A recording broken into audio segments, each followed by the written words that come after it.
वालेकुम वरहमतुल्लाहि वबरकातुह। थंबनेल पर आपने देखा होगा कि अल्लाह का वास्ता है हकीम साहब बेटी का इलाज करें। ये बहावलपुर का एक नवाही गांव है जहां से मुझे मैसेज आया है। इस माई ने अल्लाह पाक रहमत आ फरमाए तकरीबन 9 साल डॉक्टरों से इलाज करवाया बच्ची का, लेकिन कोई समझ नहीं आ रही कि बच्ची को आखिर मसला क्या है। हर तरह के जिगर की, मैदे की, विटामिन, टीके, डिप्रेशन की, हत्ता के नींद की ज़बरदस्ती गोलियां भी खिलाई गई हैं, लेकिन बच्ची अपने पाँव पे खड़ी नहीं हो सकी। एक तो ये मैसेज सुनकर बहुत ज़्यादा दिली तकलीफ़ हुई, और एक बात मैं ज़रूर समझाना चाहता हूँ कि कुल कायनात अल्लाह रब्बुल इज़्ज़त की अल्हम्दुलिल्लाह मुझे एक जैसी ही प्यारी है। वक्त बहुत कम होता है, वीडियो बहुत कम अपलोड हो रही है मेरी, लेकिन इसी वीडियो में डिप्रेशन का इलाज आपको बताया जाएगा। नींद का ना आना, चिड़चिड़ापन, वसवसे, पेट में हवा के गोले रहना, पखाना सख्त, कब्ज़ बहुत ज़्यादा रहना, बेचैनी, बेबसी, बेसुकूनी सी, घबराहट, धड़कन का तेज़ होना या खून की कमी, और कुछ लोग जब उठते हैं ऊपर की तरफ तो चक्कर आते हैं सर को। इसे म्यूनिसनाल कहा जाता है। इंसान के जिस्म में ग्रोथ खून तो करता ही है, ऊपर की तरफ खून नहीं आता, शरीयानें बहुत ज़्यादा सिकुड़ जाती हैं, और ऊपर वाला खून नीचे की तरफ नहीं आता। जब इंसान उठकर बैठता है या चलता है तो चक्कर बहुत ज़्यादा आते हैं। कुछ लोगों को खुश्की की मांद बढ़ जाने की वजह से कानों में शोर, झटके बहुत ज़्यादा महसूस होते हैं। कुछ लोगों को मिर्गी की तरह झटके पड़ना शुरू हो जाते हैं, और कुछ लोग इन्हें मिर्गी समझ लेते हैं, ताकि मिर्गी होती नहीं। कुछ बीबियाँ जो हैं बेहोश हो जाती हैं। कुछ लेडीज़ की लकोरिए की मांद बढ़ती है, या ख़ास करके कुछ लेडीज़ ऐसी हैं जिन्हें घबराहट के साथ साथ बहुत ज़्यादा बेजाना में ख़ारिश महसूस होगी, रतूपत जारी हो जाएगी। और कुछ मर्द ऐसे हैं जिन्हें सूरत अंजाल बहुत जल्दी होगा, मादे के कतरे बहुत ज़्यादा आना शुरू हो जाएंगे, पट्ठों का खिंचाव, सर वज़नी रहेगा, जिस्म पर एक धब्बे पड़ना शुरू हो जाएंगे, जिससे डॉक्टर लोग कैल्शियम की कमी का इल्ज़ाम दे देते हैं, हालांकि ऐसा मसला होता नहीं है। मैं डॉक्टरों के ख़िलाफ़ नहीं हूँ, डॉक्टर मेरे बहुत सारे अच्छे दोस्त भी हैं। सिर्फ मैं एक ही बात आपके सामने रखना चाहता हूँ कि जब तक आपको अपनी बीमारी की तशख़ीस का ही नहीं पता, तो आप गलत इलाज क्यों चूज़ करते हैं भाई। सबसे पहले डॉक्टर के पास आप जाएं, अपनी तशख़ीस करवाएं। हालांकि तशख़ीस का तल्लक डॉक्टर का नहीं है। आप अपना टेस्ट करवाएं, रिपोर्ट करवाएं। अगर नहीं तो आपके पास अगर कोई सन्यासी है तो उसके पास जाएं।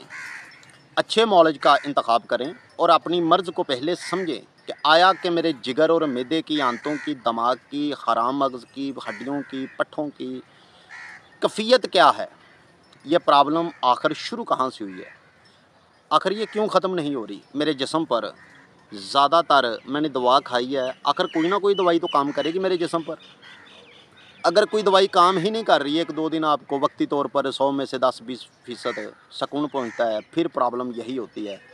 तो आप सबसे पहले इस बात पे एग्री हो जाएं कि ये दवा जो है मुझे माफ़क नहीं आ रही। इस बात पे एग्री हो के चला करें कि मेरी तशख़ीस क्या है, मुझे करना क्या चाहिए, मुझे समझना क्या चाहिए। अगर आप तशख़ीस के बराबर चलते ही नहीं हैं, तो इसकी मिसाल मैं यूँ देता हूँ कि आपका एक जूता जो है वो टूट गया है, तो बजाय मोची के पास जाने के बजाय आप किसी वेल्डिंग वाले के पास चले जाते हैं, तो भाई ये मसला तो हल ना हुआ। इंतखाब तो आप ख़ुद गलत कर रहे हैं। बरहा बार हर वीडियो में मैं बता चुका हूँ कि तशख़ीस की फ़ीस जो है वो 300 रुपया है। आप अपनी ज़बान की फ़ोटो देखकर, हाथों और पाँव की फ़ोटो देखकर, नाखूनों समेत उम्र और वज़न बताकर आप अपनी तशख़ीस घर बैठ के भी करवा सकते हैं, ताकि आपको पता चले कि मसला क्या है, क्यों है, कब है, क्यों ख़त्म नहीं हो रहा। या हो सकता है कि आपको रूहानी मसला हो। मैंने बहुत सारे केस जो है वो डील किए हैं कि उन्हें दरअसल मसला जो है वो जिस्मानी नहीं रूहानी होता है, लेकिन खाहा के जिस्मानी मेडिसिन जो है वो अपना बेड़ा गर्क कर लेते हैं। जैसे कि कुछ दिन पहले एक मैदे का मरीज़ आया था मेरे पास, तो उसने बताया कि बाबा जी मैंने 12 साल दवाई खाई है, तो उसे एक इनाम मिला था मैदे की दवाई खाने का, उसे शुगर हो चुकी थी, उसका लबलबा जो है वो डिस्टर्ब हो चुका था। जब नींद ख़त्म होती है तो एक बात जहन में रखिएगा कि आपके जिस्म में खुश्की की मांद जो है वो बढ़ चुकी है। अगर आपके जिस्म में खुश्की बहुत ज़्यादा है तो रतूबत पैदा करने वाली चीज़ें लाजमी इस्तेमाल कीजिए। अगर आपका मिजाज फुल गर्म हो चुका है ठंडा नहीं है, गर्म है, तो फिर आप गर्म चीज़ों का सेवन करना छोड़ दीजिए। मैंने देखा है कि कुछ लोगों का मिजाज बहुत ज़्यादा गर्म है, वो अंडा मच्छी गोश्त फिर भी खाते हैं, कोलेस्ट्रॉल का ज़्यादा बढ़ना या यूरिक एसिड का ज़्यादा बढ़ना वो तय हो जाता है। कुछ लोगों की पिन्नियों में, पट में और टांगों में खिंचाव और दर्द रहता है, नीचे की तरफ आता है। कुछ लोगों की शरेयान जो है वो बंद हो जाती है। कुछ लोगों को कब्ज़ बहुत शदीद रहना शुरू हो जाती है, गैस, सीने पर जलन, सीने पर सोते वक्त बोझ भी पड़ता है, फिर कानों में शोर भी होता है, गला अक्सर ख़राब रहता है। कुछ लोगों को थायराइड का मसला बन जाता है, कुछ लोगों को बाद में डिस्क स्लीप का मसला बनता है। लेकिन चलते कहाँ हैं फिर वो कि अपने पाचन तंत्र का इलाज नहीं करते। वो मेडिसिन गलत यूज़ करने के बाद उन्हें एहसास होता है कि हम गलत सड़क पर आ चुके हैं। तो इस वीडियो में 10-12 पैगाम थे। एक तो आपने नॉलेज जो है वो अपना बहुत ज़्यादा अच्छा चूज़ करना है, और दूसरी बात रही कि अपनी कैफियत को समझना है कि आपकी कैफियत कौन सी चीज़ खाए बगैर ठीक रहती है और खाए ज़्यादा ख़राब होती है। जैसे कि रूहानी मसला हो तो इंसान के ख्वाब फौरी तौर डिस्टर्ब होना शुरू हो जाते हैं, उसके बनते काम यहाँ से दर्द होगी, बनते काम टूटना शुरू हो जाएंगे, उदासी रहेगी। कुछ लोगों को शोर पसंद नहीं आएगा, कुछ लोगों को तन्हाई में जाकर बेटर फील होगा। ऐसे लोग सबसे पहले अपनी तशखीस जो है वो ज़रूर करवाएं। अभी डॉक्टर के पास जो जाते हैं ना, वो लिख दें अगर के फ़लाने टेस्ट करने हैं, इंसान 1 मिनट नहीं लगाता, वो टेस्ट करते हैं, हज़ारों में होते हैं। तो आप किसी मौलवी के पास जाके 200-300 रुपये की तशखीस में कम से कम आपको पता तो चले कि प्रॉब्लम क्या है। इसका नुस्खा भी आपको बताया जाएगा।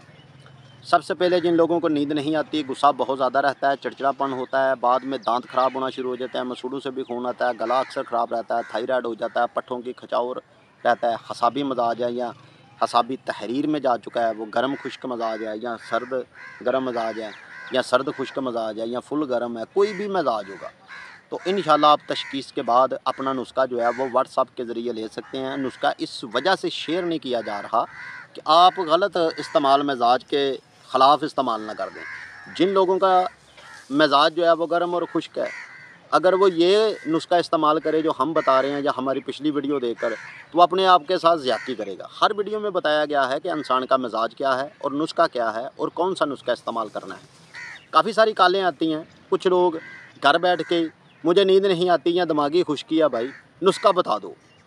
अल्लाह के नेक बंदे, जब तक आपके मिजाज का पता नहीं चलेगा, मिसाम का पता नहीं चलेगा, मिजाज नहीं हमें मालूम होगा, रतूबात का नहीं पता होगा, मिसाम कितने कितने खुले और कितने बंद हैं, दिल की मैदे की कैफियत क्या है, इंसान का पांचर तन कैसे है काम कर रहा है, तो उस वक्त हम नुस्खा कैसे आपको लिख कर दे सकते हैं। हर बंदे का नुस्खा जो है वो अलग होता है। कुछ जड़ी बूटियाँ ऐसी हैं जिन्हें छाँव में इंसान सकाए तो उसका फ़ायदे कुछ अलग होते हैं, अगर उसे धूप में रख कर सिखाया जाए तो उसका फ़ायदा ख़त्म हो जाता है। हिकमत एक दनाई का नाम है, हिकमत मजाक नहीं है कि कई बीबियाँ जो हैं वो घर में बिरयानी अपनी मर्ज़ी की बना लेती हैं और मुझे मैसेज कर देती हैं कि बाबा जी फ़लाँ नुस्खा है, वो नुस्खा बता दे भाई, फ़लाँ फॉल्ट है। और खुदा को नेक बंदो, कोशिश किया करो कि अपने मिजाज की तस्दीक किया करें। जब आपको तस्दीक हो जाएगी तशखीस में तो आप उस मर्ज़ का नुस्खा हमसे लिखवा सकते हैं। बाकी यूट्यूब पर बहुत हज़ारों हकीम हैं जो मिजाज के ख़िलाफ़ नुस्खा भी बताते हैं, जिन्हें पता नहीं होता लकड़ पत्थर हज़म सब कुछ हज़म जी, एक नुस्खा है सभी इस्तेमाल करें, वो नुकसान होता है। ऐसे यूट्यूब पर वीडियो देखकर नुस्खा इस्तेमाल मत कीजिए जिससे आपका नुकसान होगा। अगर आपको वीडियो अच्छी लगे तो चैनल सब्सक्राइब ज़रूर कर लीजिएगा। मिलते हैं इसी तरह अगली वीडियो के, उतनी देर तक नेक दुआओं में याद रखिएगा। आपकी खिदमत में हाज़िर हकीम मोहम्मद आमिर अल मरूफ बाबा जी सन्यासी सरकार, अल्लाह निगहबान।